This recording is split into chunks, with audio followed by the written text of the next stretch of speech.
Welcome to History in Motion, a podcast where we dive into pivotal moments in history and explore the stories that shaped our world. I am your host, Alice, and today we'll be discussing the escalating tensions between the North and the South in the decades leading up to the Civil War. From the passage of the Compromise of 1850 to the election of Abraham Lincoln in 1860, both regions played a crucial role in creating the conditions that eventually led to the bloodiest conflict in American history. But who is most at fault for these escalations? Was it the North, the South, or perhaps both? In this episode, we'll present three different perspectives to help shed light on the complicated dynamics that led to the Civil War. Before we dive in, let's set the stage. The United States in the mid-1800s was a nation divided. The North, rapidly industrializing and embracing a wage labor system, was growing more powerful economically and politically. Meanwhile, the South remained largely agricultural, relying heavily on slave labor to fuel its economy. These differences would prove to be a fault line that would fracture the nation. We'll explore how both sides were responsible for escalating tensions and how those actions led to the brink of civil war. So, let's jump in. Good day, ladies and gentlemen. My name is Bob, and I stand here to tell you that the blame for growing tensions lies squarely in the North. From the very start, they pushed this industrialized, abolitionist agenda on us. The South, as you know, has always been a land of tradition, where the institution of slavery has deep roots, providing us with the labor we need for our agricultural economy. We didn't ask for the North to meddle in our affairs, yet time and time again, Northern politicians and activists sought to improvise their will on us, starting with the abolition movement. The Wilmot Proviso of 1846, which sought to ban slavery in any territory gained in Mexico, was an affront to our way of life. The South was expanding westward, and we needed those new territories to be able to uphold the institution of slavery and cotton production. But what did the North do? They tried to stop us at every turn. Then, in 1850, we were given the Compromise of 1850. Supposedly a solution to the problem of slavery in the territories, but while it did admit California as a free state, it also enacted the Fugitive Slave Act, which required the Northerners to return runaway slaves. The North did not uphold an act faithfully.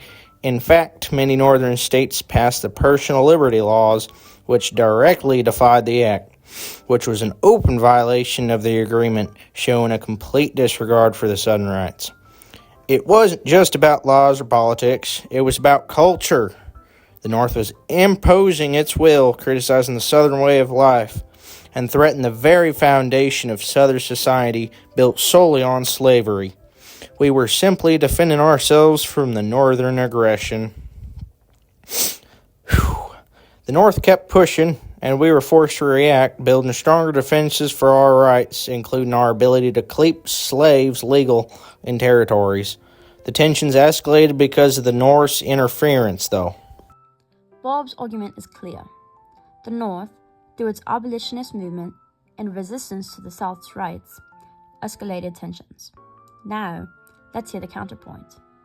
My name is Leroy, and I come from the North. I'll tell you, the South is responsible for the majority of the problems that led to the Civil War.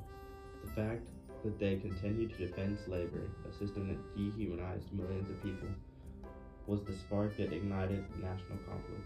While the North was not perfect, and yes, we had our own racial issues to contend with, we were starting to evolve. Industrialization was changing our economy, and the idea of slavery just didn't fit with the modern world we were building. The Compromise of 1850 was meant to be a peace offering, but what did the South do? They pushed for the Kansas-Nebraska Act in 1854, which allowed the possibility of slavery in areas that should have been free. This was a direct attempt to extend slavery into territories where it had no place. The violence that followed in Bleeding Kansas as pro-slavery and anti-slavery clashed was a clear sign of the South's refusal to back down on the issue. The South didn't want to compromise. It wasn't just politics, it was the culture of the South that was the problem. The elite, rich plantation owners were desperate to maintain their grip on power, and they used the institution of slavery to do so. They feared that any change would upset their entire way of life. They kept escalating tensions by pushing for the expansion of slavery and preventing the North from making any significant reforms. By 1860, when Lincoln was elected, it was clear that the South's refusal to evolve was going to tear the country apart. The North may have fought against slavery, but the South's refusal to give it up and its aggression in defending it led to the eventual breakdown in relations between the two regions. Labor argues the South's failure to abandon slavery and its effort to expand it into new territories was the central problem. But, as we've heard, Bob placed the blame on the North for interfering in Southern affairs. Now, let's turn to a more balanced perspective. Hello, I'm Jolene, and while I understand the points made by both sides, I believe the truth lies somewhere in between. Both the North and the South contributed to the rise of sectionalism in ways that cannot be ignored. Yes, the South's reliance on slavery was a significant problem, but the North wasn't entirely innocent either. While Northern abolitionists fought valiantly against the institution of slavery, there was also a deep-rooted economic interest in the success of industrialization, which often overlooked the humanity of enslaved individuals. The North benefited from the Southern slave economy, particularly through industries like textiles, which relied heavily on Southern cotton. This economic complicity contributed to the growing divisions. Furthermore, while the North was fighting against slavery, it wasn't always fighting for equality. The Fugitive Slave Act, which required Northerners to return runaway slaves, was a reality that the North had to contend with. The hypocrisy of the North, benefiting from the slave labor while condemning the practice, led to a deepening of mistrust between the regions. At the same time, the South's refusal to modernize and its insistence on expanding slavery pushed the nation into a corner. It was clear that the South's economic future was tied to slavery, but the North could not condone that reality. Both regions were so deeply entrenched in their own systems and ways of life that compromise became nearly impossible. So, I argue that both the North and the South contributed to the tensions leading up to the Civil War. One side pushed against the other, and neither was willing to meet in the middle. Jolene provides a nuanced view.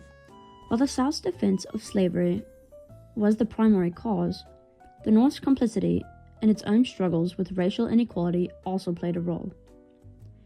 It wasn't just one side's fault. It was the deepening rift between the two that prevented resolution. As we explored today, the tensions that led up to the Civil War were complex and multifaceted.